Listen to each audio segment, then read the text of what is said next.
nakoki kobosana te soki nakomi boye eza mpona bolingo na ye azana bongo yoyoyo. L'enseignement sur la bénédiction, c'est incomplet si on n'associe pas à cet enseignement un autre qui lui est connexe, c'est lui sur la malédiction. Parler de la bénédiction sans parler de la malédiction, c'est comme vouloir expliquer les jours sans se référer à la nuit. Parce que la malédiction est un obstacle à la bénédiction. On peut avoir des bénédictions, mais si on ne sait pas les conserver, ce qui est bénédiction là peut se transformer aussi en malédiction. Voilà pourquoi ce matin ici, j'ai choisi d'intituler mon sermon comme étant malédiction et leur cause. Mais c'est un sujet extrêmement vaste, en sorte qu'on ne saura pas aborder tous les points liés à la malédiction ce matin ici. C'est pourquoi ce matin ici, c'est l'aspect lié à la malédiction financière. Amen. Amen. Alors, je disais que nous devons parler de la malédiction. Parlons de la bénédiction. Parce que Dieu lui-même, lorsqu'il parle aux enfants d'Israël, dans Malachie chapitre 2, verset 2, il dit ceci. Vont lire Malachie chapitre 2, verset 2.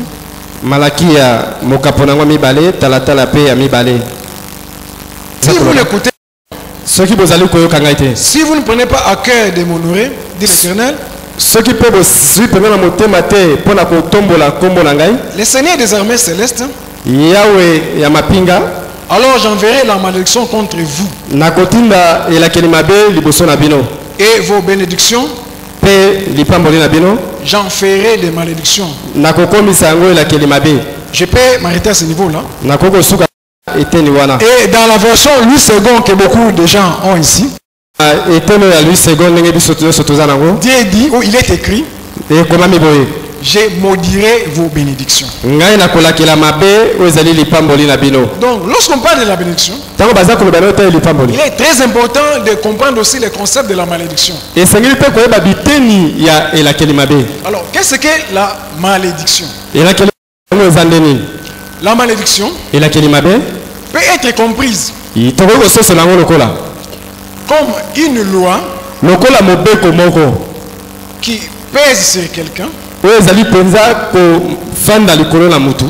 et qui l'amène à vivre toujours un mauvais sort, ou bien à connaître toujours dans un ou plusieurs domaines de sa vie. Donc c'est comme une condamnation qui est quelqu'un a un mauvais destin, a un mauvais sort. Si c'est une malédiction financière, vous verrez que quels que sont les efforts que vous faites, la pauvreté s'attache toujours à vous.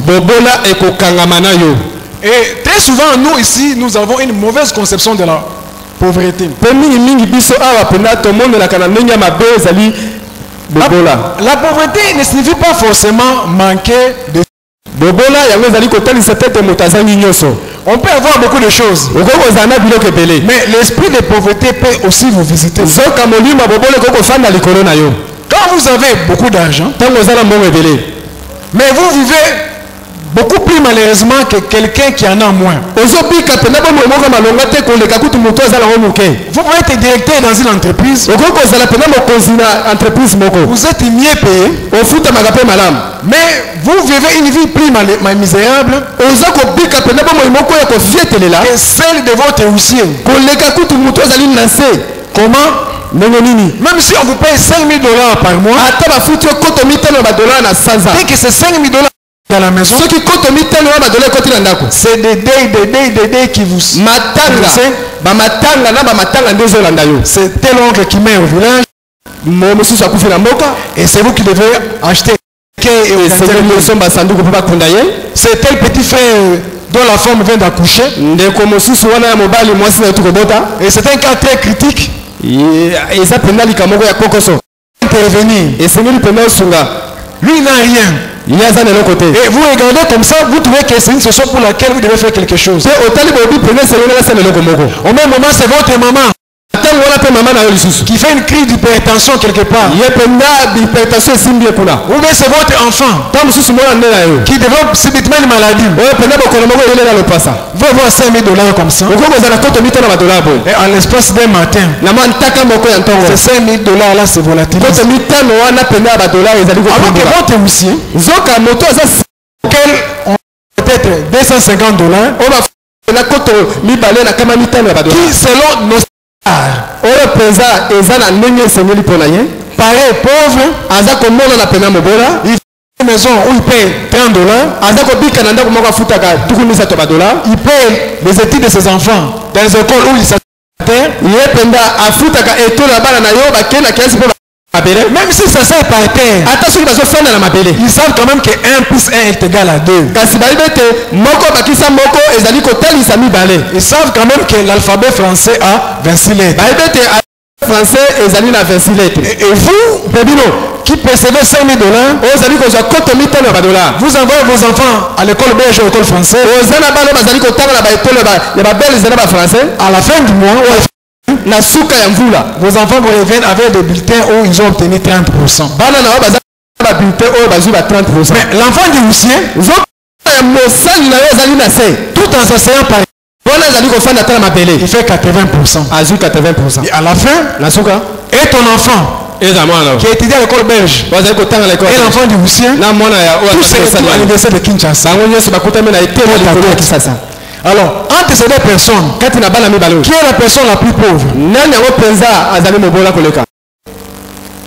Qui est la personne la plus pauvre? Est-ce le huissier ou la personne qui a $5 000 par mois? Donc nous comprenons que la pauvreté, c'est pas seulement le fait de manquer, oui. Manquer de nourriture, manquer de quoi s'habiller, c'est aussi quelque chose, c'est aussi un moyen par lequel se manifeste la pauvreté. Mais on peut tout avoir et continuer à être pauvre. La preuve est que nous les Congolais, on doit aux ressources qui regorgent notre sol et sous-sol. Lorsqu'on regarde Congolais et un Suisse, potentiellement, qui est plus riche, c'est un Congolais.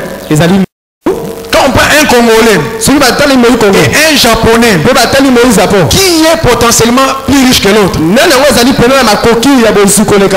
au Congo, nous ne manquons de rien. Nous avons tout ce qu'il faut pour être plus riches que les Allemands, les Japonais. Mais dans les faits, tous, d'ailleurs, nous avons tendance à fuir notre pays pour aller aux États-Unis. Si on disait à quelqu'un ici qu'il doit aller au Japon, on donnait le passeport avec visa et bien. Si 100% que nous sommes là, 90% ne vont pas prier pour demander si c'est la volonté de Dieu. Même moi qui vous parle, si on me dit non, après la prédication, le billet pour aller aux États-Unis. André, on ne doit pas là, je vais d'abord accepter. Qu'est-ce que nous recherchons dans tout cela? Une certaine prospérité. Mais pourtant Dieu nous a tous donné. Ce fait que malgré tout ce que nous avons, nous ne savons pas en jouer. C'est la pauvreté. Donc la pauvreté, ce n'est pas seulement le fait, mais c'est le fait d'avoir aussi, mais de ne pas être en mesure d'en jouir pleinement.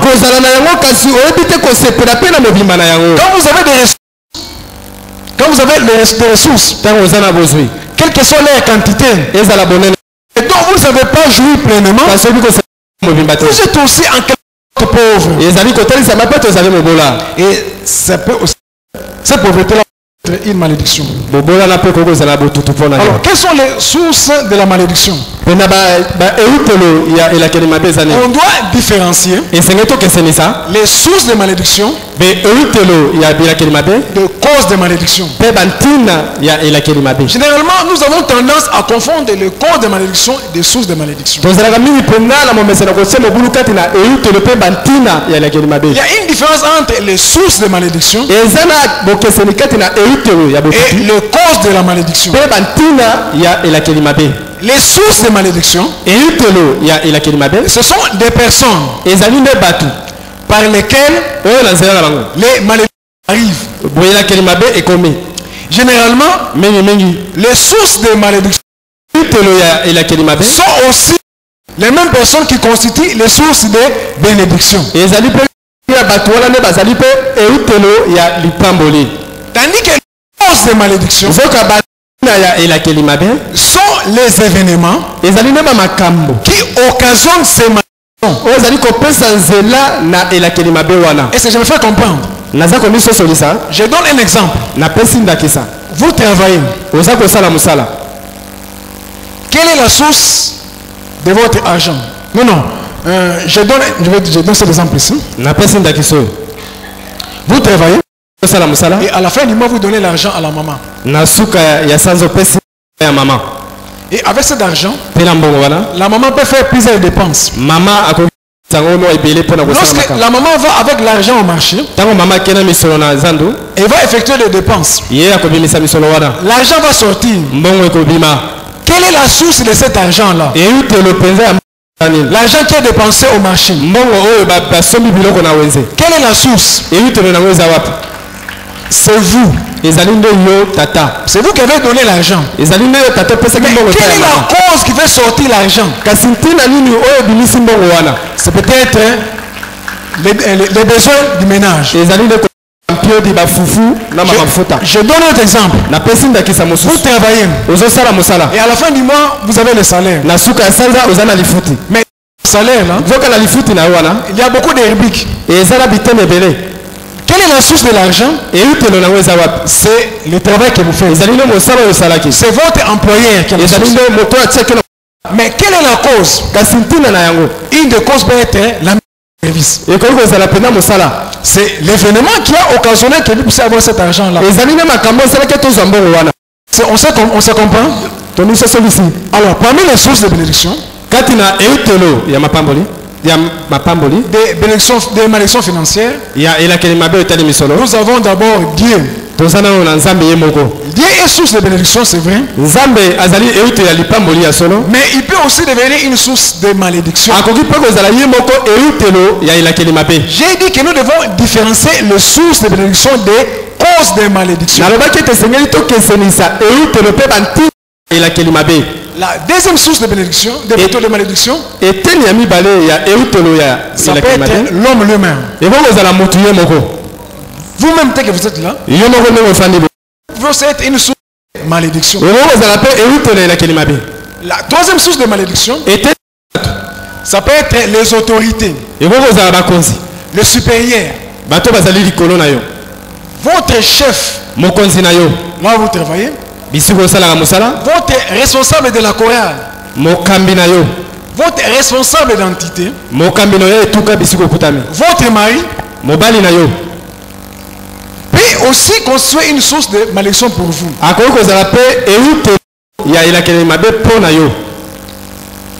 L'autre source de malédiction, c'est les parents. On peut aussi parler de la famille. On peut aussi parler des autres. Donc j'ai dit Dieu, la personne elle-même, le supérieur, les parents, les autres. Amen. Amen. Donc, ce sont les sources de malédiction. Aujourd'hui, nous allons nous apesantir une seule source, à savoir Dieu. Comment est-ce que Dieu peut construire une source de malédiction? C'est au travers des événements par lesquels nous-mêmes nous permettons que Dieu qui était pour nous une source de bénédiction devienne une source de malédiction. Alors, directement là, voir les causes qui peuvent faire que Dieu qui nous envoie les bénédictions puisse nous envoyer les malédictions. Alors, la première cause, ce sont les dîmes et les offrandes. On parle des dîmes. Aujourd'hui, je vais commencer par les offrandes. Alors, ouvrons nos Bibles dans Malachie. Tout le monde va déjà au chapitre 3. Non, on ne va pas parler du chapitre 3 maintenant. Nous sommes au Malachie chapitre 1. À partir du verset 6 jusqu'au verset 8. Ensuite nous allons sauter, nous allons lire le verset 14. Alors dans Malachie chapitre 1, à partir du verset 6, la Bible dit ceci. Je suis dans la version Semer. Le Seigneur des armées célestes s'adresse à vous les prêtres. Un fils honore un père. Un serviteur son maître. Si je suis votre père, où donc sont les qui me sont? Ça c'est Dieu qui pose la question. Il dit un fils honore son père et un serviteur son maître. Et si moi je suis votre père, comme vous avez l'habitude de le dire, alors où est l'honneur qui m'est dû?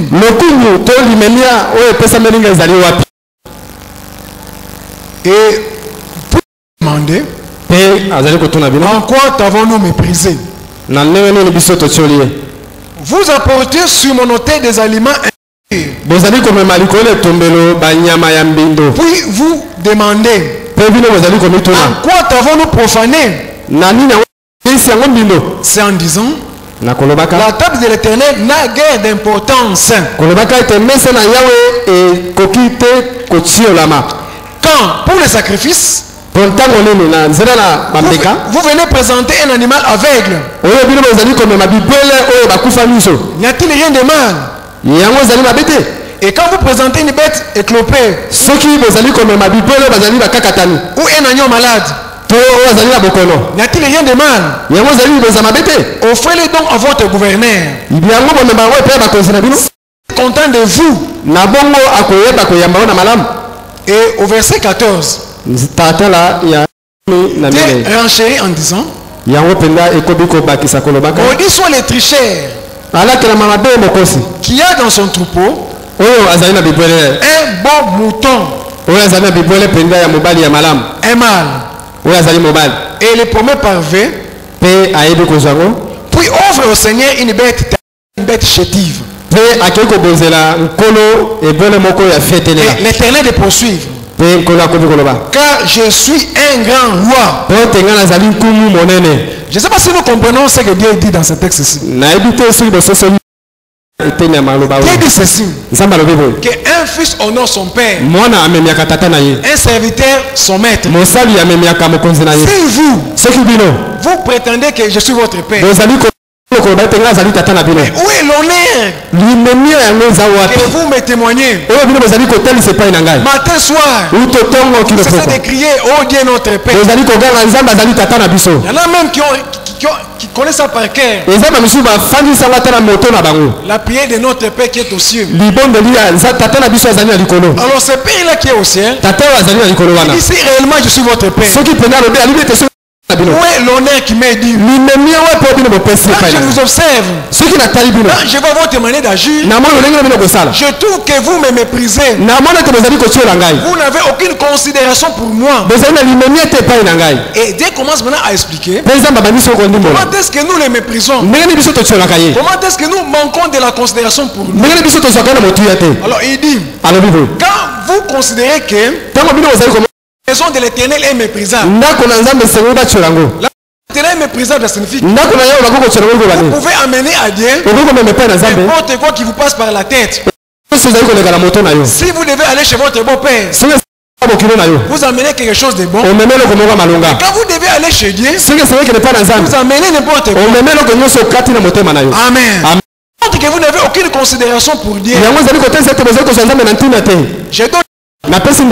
C'est le président Joseph Kabila.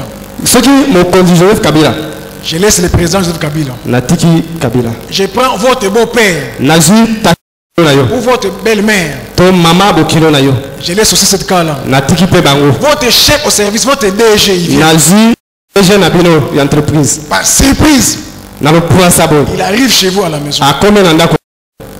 Qui va sortir les biens de 2 francs pour lui dire DG Nazara a 200 francs? 200 francs. Vous serez mobilisé. Amen. Amen. Vous serez mobilisé, et vous et votre femme et toute la maison.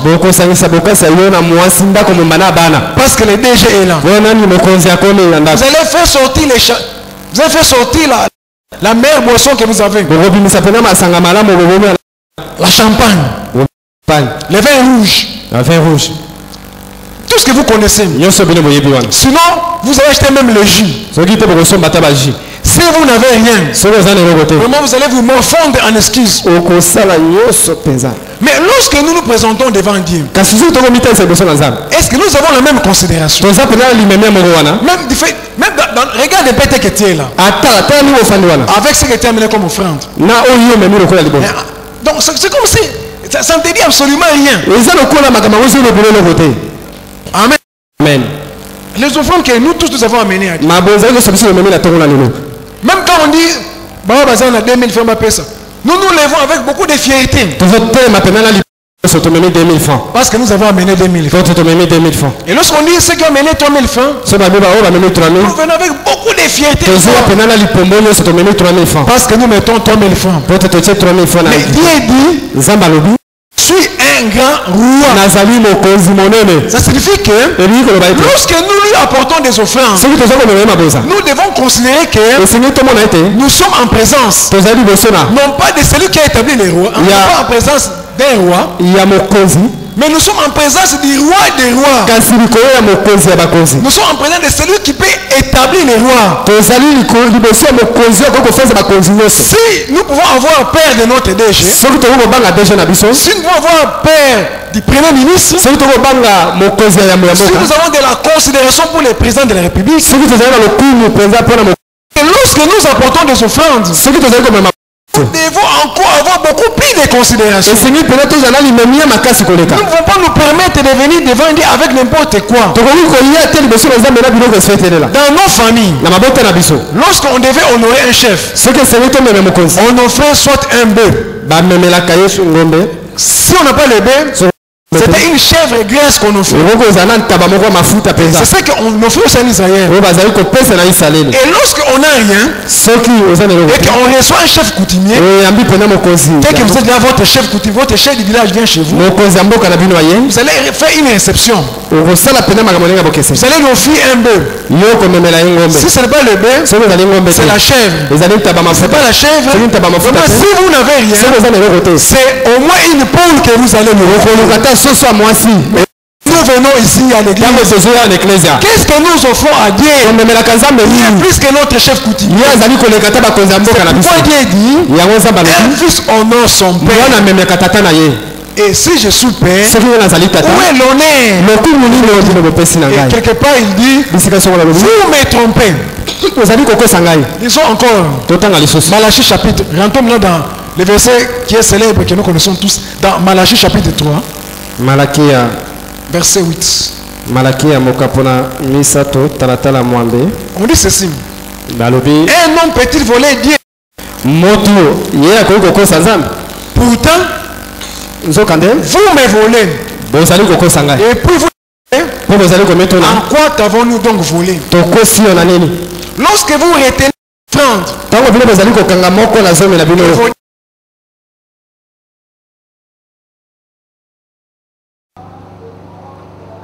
vous êtes sous le coup d'une malédiction.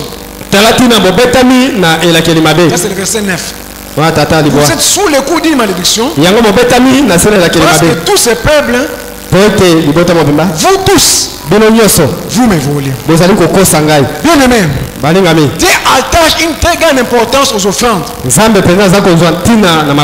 vous allez remarquer que presque nous tous, surtout nous les Congolais, nous n'avons pas été enseignés à prendre Dieu en considération avec les offrandes.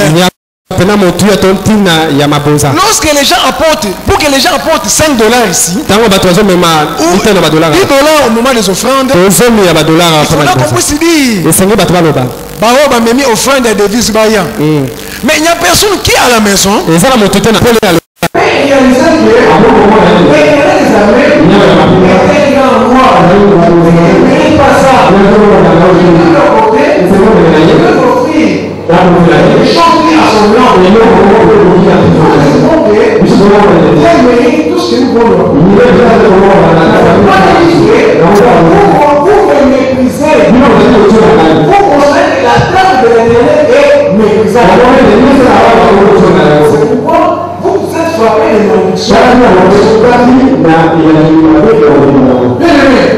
Si nous faisons un examen de conscience, nous allons tous nous rendre compte que d'une manière ou d'une autre, en tout cas nous avons passé plus de 80% de notre église à maîtriser également les choses.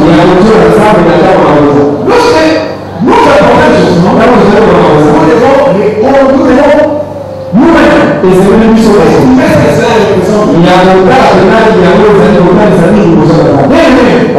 Moi je pense encore ne pas donner des offrandes. Que donner des offrandes méprisables. Les offrandes apportent la bénédiction. Lorsqu'elles sont bien données, lorsqu'elles sont données en considérant la grandeur du Dieu à qui on les donne. Lorsque vous avez de la considération pour Dieu, lorsque vous donnez les offrandes, la bénédiction est activée. Et à contrario, lorsque vous pas correctement, la malédiction est activée. Et nous pouvons l'appuyer à la lumière de Dieu. Nous sommes dans 1 Roi chapitre 3. 1 Roi chapitre 3. C'est une histoire que vous connaissez.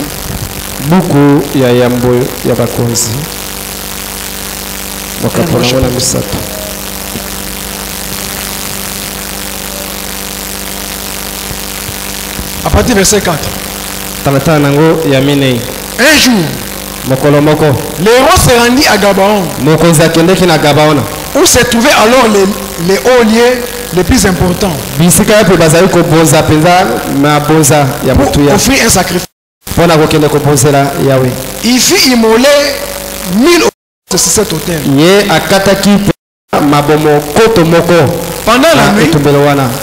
Pendant la nuit, l'Éternel lui apparut en songe et lui dit, demande ce que tu désires que je t'accorde. Je vais m'arrêter à ce niveau-là. Nous voyons que Salomon s'était retrouvé à un moment où il devait offrir à Dieu. Il s'est présenté à Dieu avec 1000 holocaustes. Et l'holocauste était constitué des sacrifices de bœuf. La Bible dit que Salomon n'a pas offert un seul bébé. Encore que s'il n'avait offert qu'un seul bébé, Dieu n'allait pas lui en tenir rigueur. Salomon n'a pas offert un seul bébé. Il n'a pas offert deux. Il n'a pas offert même pas 500, mais il en a offert 1000. Et ce qu'il a fait, ça a touché le cœur de Dieu. Il a touché. Et du haut du ciel, Dieu lui-même, il a l'habitude de bénir les gens. C'est dit, qu'est-ce que je peux donner à Salomon? Il faut que Salomon réalise. Et je suis très content de l'acte qu'il a fait. Dans le cas d'Abraham, il n'est pas venu demander à Abraham ce qu'Abraham voulait que Dieu fasse pour lui. Dieu lui-même est venu dire à Abraham, je te bénirai. Mais dans le cas de Salomon, il descend avec un chèque en blanc de bénédiction. Avec tous les anges qui apportent des bénédictions mobilisés. Tous les ciels mobilisés. Donc Dieu a dit, j'ai vu ce que Salomon a fait. Je vais maintenant le bénir. Je ne sais pas ce que je peux faire. Vous mes anges, tenez-vous prêts. Nous allons maintenant aller auprès de Salomon. Lui-même va dire ce qu'il veut que je fasse. Si je le fais comme ça, il ne saura pas que je l'ai. Il est venu auprès de Salomon. Salomon, que veux-tu que je fasse? Et même dans la réponse que Salomon donne, on sent que Salomon a de la considération pour Dieu. Il a de la considération pour le travail que Dieu a. Et Dieu dit, je vais te donner ce que tu as demandé. Mais outre ce que tu as demandé, je vais te donner la gloire et la chaise. En sorte que il n'y aura aucun roi qui aura autant de richesses que toi. Aucun roi ne sera comparable à toi. À cause des offrandes. Jusque là je ne parle pas encore de la dîme. Parce que nous pensons que lorsque nous avons donné la dîme, nous sommes dispensés de notre devoir de donner le malgré les offrandes, malgré les dîmes que nous donnons, nous continuons à végéter dans la souffrance. Vous allez voir que l'état, la santé financière, notre santé financière est fonction de la manière que nous donnons à Dieu. Une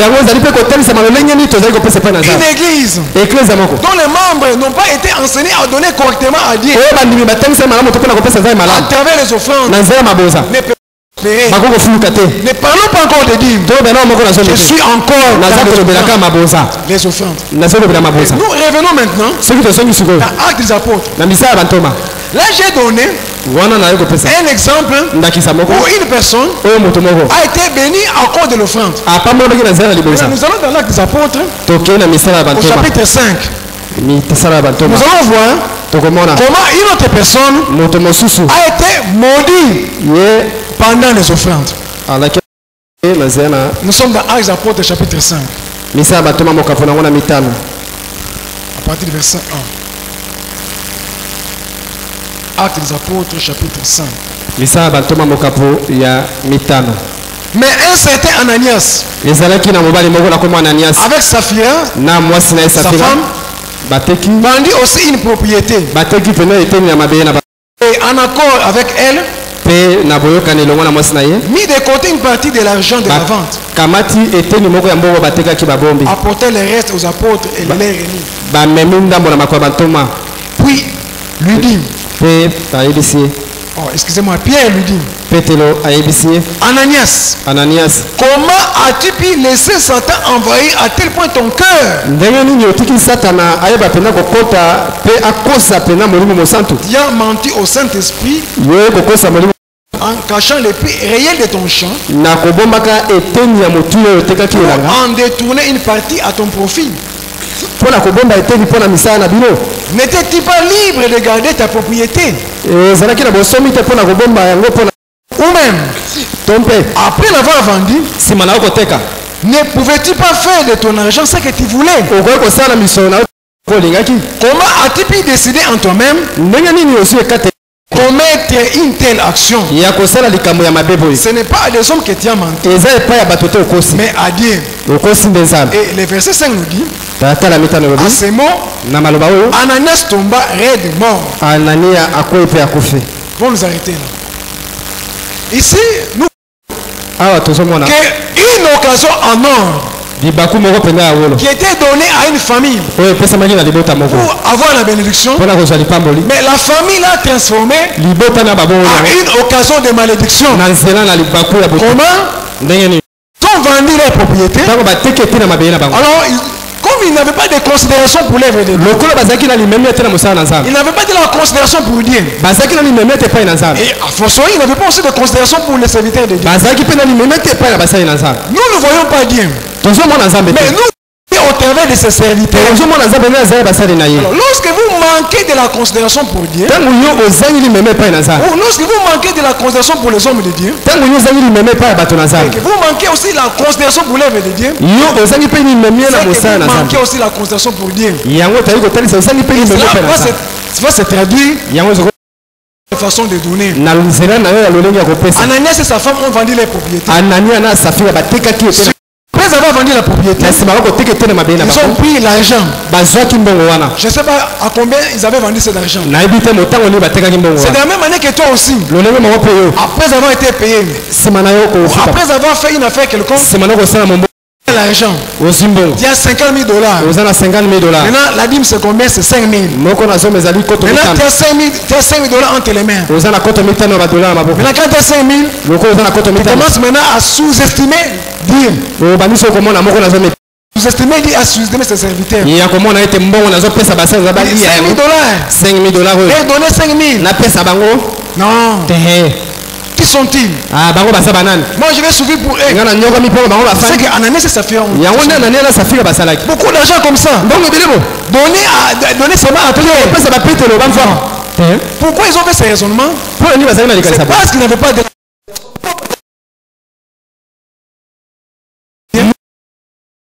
Moi-même trouvé que même si donner à Dieu toute la propriété, c'est toujours insuffisant.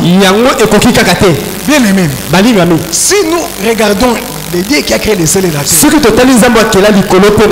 à vrai dire, qu'est-ce que nous pouvons vraiment lui offrir? On peut égaler sa valeur. Je ne sais pas. Lorsque nous parlons de Dieu, si nous imaginons ce que Dieu représente. Les soirs, regardez un peu le ciel. Vous voyez les étoiles. Une seule étoile est beaucoup plus grande que la terre sur laquelle moi et toi nous nous trouvons. Une seule étoile qui te regarde est beaucoup plus grande que la terre sur laquelle nous nous trouvons. Et lorsque vous regardez comme ça, d'un seul coup, vous voyez combien d'étoiles? Et tout ça, c'est dans une seule direction. Mais quand vous tournez comme ça, il y a aussi d'autres étoiles comme ça. Alors, les dieux qui a créé ça, par rapport à champ, vous imaginez ce que ça représente? Amen. Amen. Par rapport à ce que nous apportons aussi comme offrande. Amen. Amen. Alors maintenant, ils ont retenu une partie. Ils ont estimé que c'était beaucoup. Si vous lisez la Bible, vous allez voir que Pierre n'avait pas prononcé une parole de malédiction. Pierre s'est limité seulement à faire le constat. Mais qu'est-ce qui s'est passé? La malédiction a été activée. Amen. Amen. C'est pour dire que nous ne devons pas compter avec les offrandes. Nous sommes souvent maudits nous-mêmes. Lorsque nous apportons des petites offrandes ici, moi je pense, enfin, je signe et je persiste, que si nous ne prospérons pas de manière sensationnelle, c'est parce que jusqu'à présent, nous ne savons pas comment offrir à Dieu. Nous ne donnons pas à Dieu comme il se doit. Nous ne donnons pas à Dieu des choses qui correspondent à son rang. Et Dieu dit correctement, Dieu dit de manière claire, si soit élémentaire. Nous avons lu ça avec vous. Dans Malachie chapitre 1, verset 14. Maudit soit celui qui a dans son troupeau un mâle et qui apporte à l'Éternel chétive. Lorsque nous apportons des offrandes, Dieu voit ce que nous avons. Les problèmes, ce n'est pas ce que nous apportons. Les problèmes, c'est ce que nous avons. Qu'est-ce que Dieu a fait pour nous? Et comment est-ce que nous lui exprimons notre reconnaissance? Bien-aimé, pour tomber la question, si Dieu ne t'avait pas protégé, que serais-tu devenu? Qu'est-ce que Dieu a fait pour toi? Il y a des gens, peut-être il y a des filles ou des femmes plus belles que toi, mais qui sont des héros ici à Kinshasa, qui n'ont rien. Et Dieu t'a fait grâce de ça. C'est pas à cause de ta beauté. Amen. Amen. En tout cas, ne te trompe pas, maman. Jeune sœur, ne te trompe pas. C'est pas parce que tu es belle que tu es mariée. Sors seulement Kinshasa ici. Tu vas trouver des filles et des femmes. Quand toi-même tu te compares. Mais plus âgé que toi. Mais si toi tu es marié, c'est parce que Dieu t'a fait grâce. Amen. Amen. Il y a des gens plus intelligents que toi, mais qui n'ont pas ce que toi tu as. Qui n'ont pas les maisons que toi tu as, pas les voitures que toi tu as. Et c'est Dieu qui t'a donné tout ça. Mais c'est Dieu là. Comment les traites-tu lorsque tu amènes les offrandes? Amen. Amen. C'est difficile de voir quelqu'un qui a apporté $50, $100, même $200 comme offrande. Ce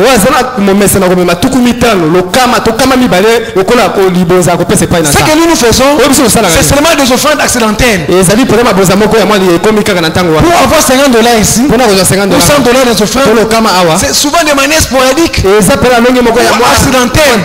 Lorsqu'on nous mobilise, on prêche, comme le col bapaya kayaki so bazu manivelle ba remonter manivelle manivelle ça non le belé allez so balancer allez wana so salami après tant sur l'équipe so manivelle sili allez bazongeli. Quelle est la conséquence? La conséquence est que nous tous nous sommes en train de végéter. Amen. Amen. C'est ça la conséquence. Tous sommes bien ensemble comme 1000 francs 2000 francs so on peut c'est 3000 francs vous sommes la belé. Mingi nabaki lelo na conseil sur les offrandes, na conseil sur la dîme. Parce que dîme ils allaient obligation ensemble. Beaucoup donnent la dîme. Mais les offrandes, quand nous considérons que c'est l'erreur que nous commettons, nous sommes exonérés de donner les offrandes consistantes. Lorsque nous avons déjà donné la dîme. Non, la dîme c'est une chose. En est une autre. Amen. Amen. La dîme c'est une exigence. Mais les offrandes, c'est par lesquelles nous exprimons notre reconnaissance à Dieu. Notre considération à Dieu. Dieu veut que nous soyons entretenus l'habitude de lui manifester notre considération au travers des offrandes. C'est-à-dire que tu peux toi-même te dire dimanche, ce que nous avons 10 000 francs, offrande. Amen. Amen. Papa, il y a des gens qui ont dit que vous êtes en mesure de faire ça offrande. Quand Dieu dit que maudit soit le ton père qui a dans son troupeau un mâle, mais qui offre une chétive, ça signifie que Dieu regarde. Cette personne-là est potentiellement en mesure de donner plus.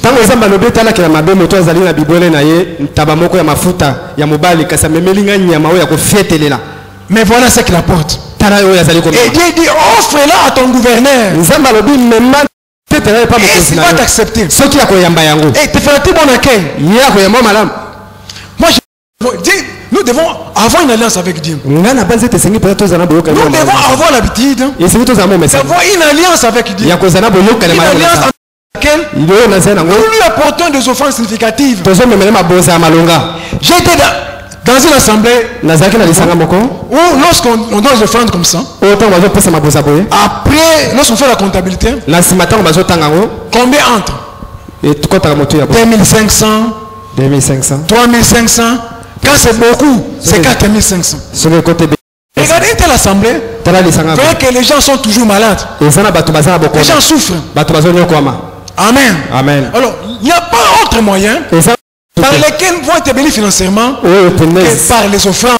Alors, nous parlons de quoi de malédiction? Nous allons parler des offrandes. La dîme, vous connaissez. Alors, l'autre cause, c'est l'abandon de la maison de Dieu. Nous sommes dans Agé chapitre 2. À partir du verset 4. Agé chapitre 2, verset 4 à 6. Agé chapitre 2, verset 4 à 6. La Bible dit ceci.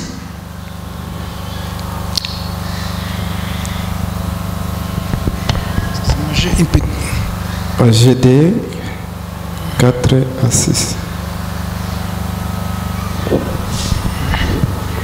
J'ai une Bible qui a des petits écrits. Oui, mais maintenant... C'est quoi? Excusez-moi. Non, Agé chapitre 1. C'est pas... Chapitre 1 à partir du verset 4. Est-il temps pour vous même d'habiter à votre aise des maisons lambrissées alors que ce temple est en ruine?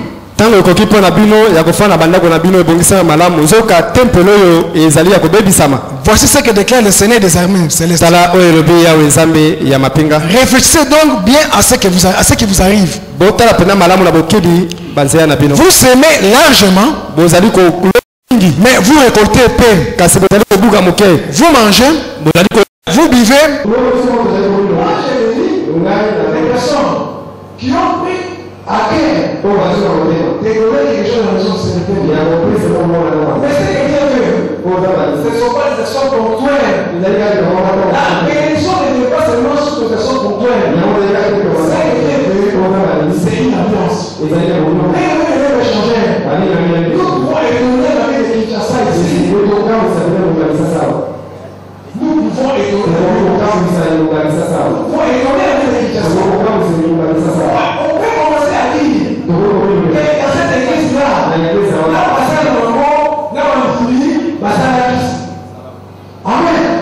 C'est là possible. Oui, là où les gens là où les autorités sont prêts, c'est vraiment les pasteurs et ils poignaient les leaders qui semblent venir.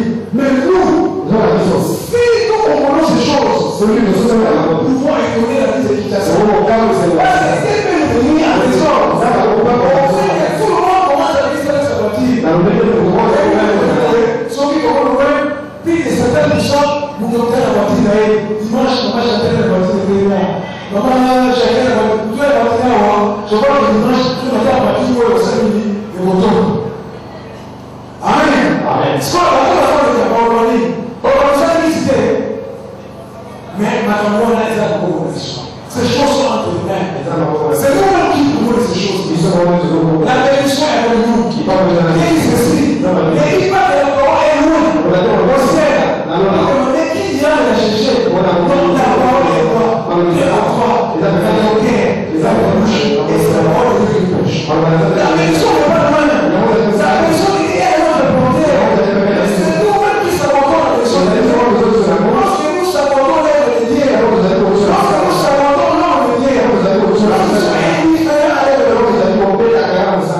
j'ai pas donné des exemples.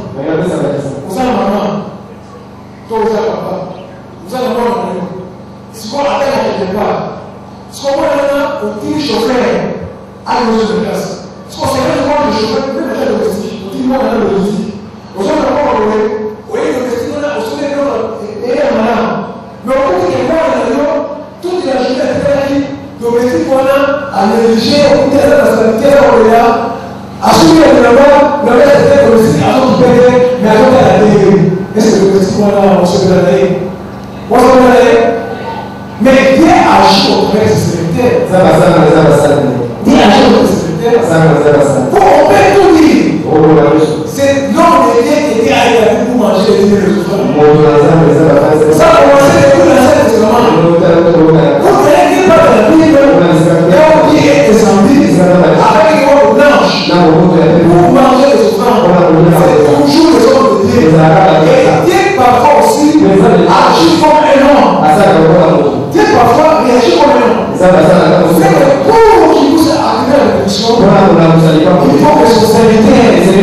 Sois content. Isaac était père. Mais pour bénir ses enfants, lui qui était père, qu'est-ce qu'il avait dit? Et je mange, quelqu'un soit content. Lorsque nous provoquons la joie de l'homme de Dieu, lorsque l'homme de Dieu est content, Dieu est aussi content. Et lorsque Dieu est content, Dieu ne calcule plus les bénédictions. Il ouvre son bon trésor. Et dans la Chine du bois, il dit apporter des dîmes et des offrandes dans ma maison. Et qui se trouve dans la maison de Dieu? Ce sont des anges. Ce sont des anges qui sont dans la maison de Dieu. Qui sont dans la maison de Dieu? Qui sont dans la maison de Dieu? Qui sont des spirituels de Dieu. Donc, Dieu considère que lorsqu'on apporte des dîmes et des offrandes dans sa maison, et on a nourriture dans sa maison ne manque de rien. Alors, en ce moment-là, on a mis à l'épreuve. On a fait la part. Les peuples qui comptent de la maison de Dieu, ont besoin de la maison de Dieu. Ces peuples-là, et en toi maintenant, c'est que toi tu aurais demandé de faire, nous l'avons fait. Maintenant, votre part, je pense que Amen. Mais si nous sommes là, à dire que chacun pour soi,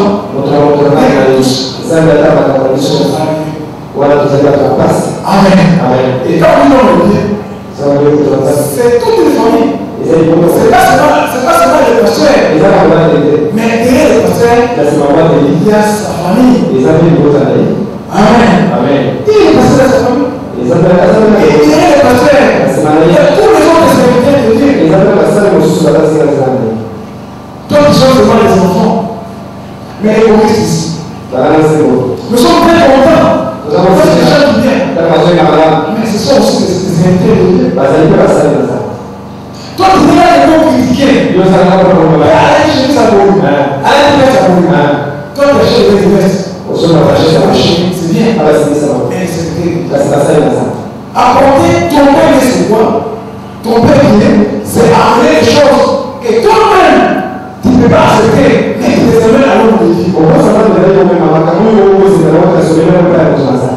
Amen. Chez lui, c'est pour le Dieu qui est là. On a gâté. Il y a gâteau. Il y a gâteau. Mais, oui, ça passe. Après qu'on ait la chose, on va pas pour le mais nous avons la chose à dire. Quand je me suis envoyé cette ligne, et il me dit les acquis. Mais, il échange entre la scène et les âmes. Il y a aussi, nous sommes il y a carré de nous là. Parce que la terre, les aliments de lui, les aliments de jour et celui au milieu, et il y a qui parle au milieu.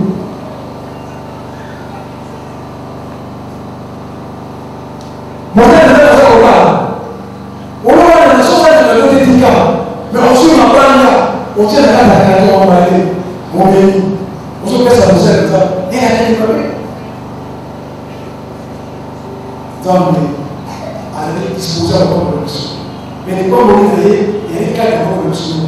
Si on lui dit ton plan, mais si on lui dit qu'il a une connexion, pas que nous avons une